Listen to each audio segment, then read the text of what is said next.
Welcome to small town Saskatchewan, or hometown Saskatchewan if you're still watching us on the YouTube.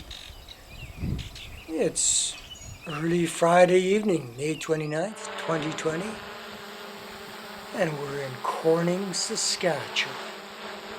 Proof positive right there. Railway Avenue, Sask Grid 711 arrowing due eastwards towards Moose Mountain. First Avenue, Second Avenue beyond. The green patch in between is the old schoolyards. Corning boasts of about 3 avenues and 3 streets. But it is an organized hamlet since 1948 in the rural municipality of Golden West, number 95, overlooking the downtown.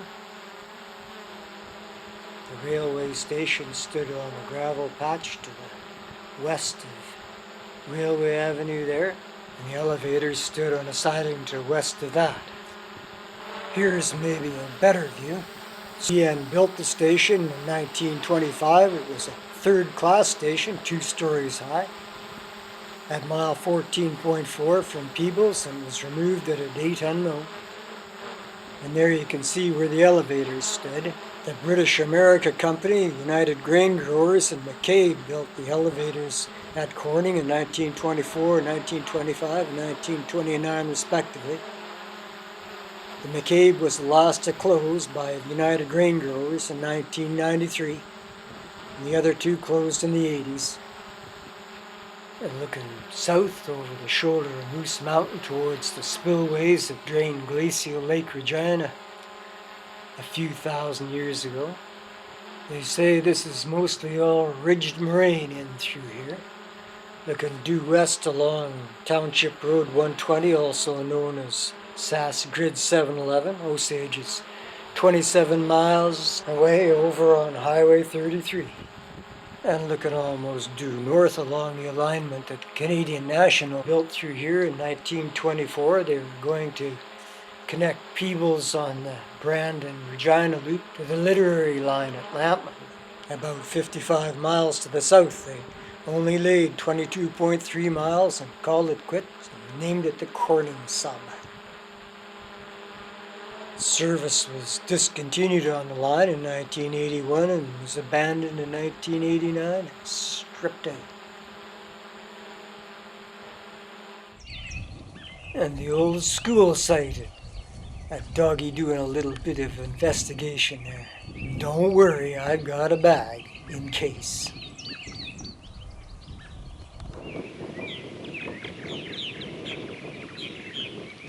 Over on 2nd Avenue and the new school.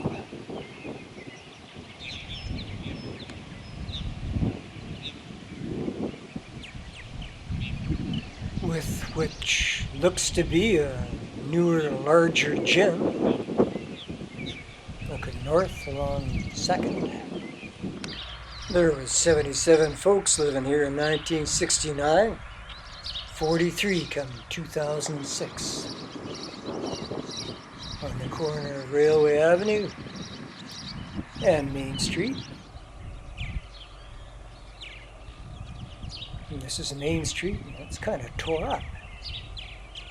Interestingly, its town site was laid out as St. Kilda in 1920, 4 years before the railway arrived.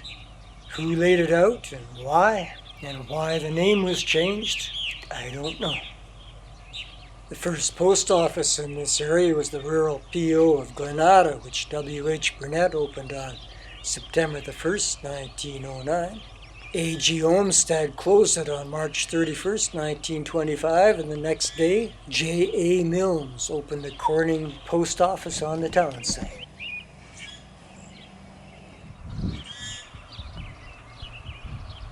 On 1st Avenue, and that's the pretty brand new community hall there, Friendship Center.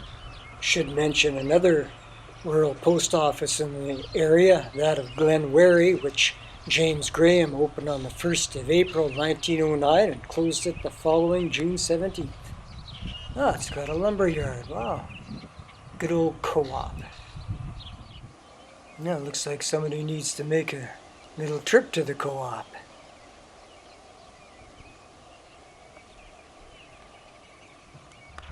And pulling away from the new post office along First Avenue here. Here's the community hall and its friendship club.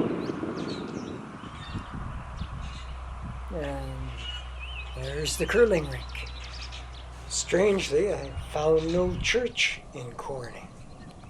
However, on Range Road 81, west of the 2nd Meridian, about 2 miles north of Corning, there's this, more associated with Beamerside, another 5 miles up the road there.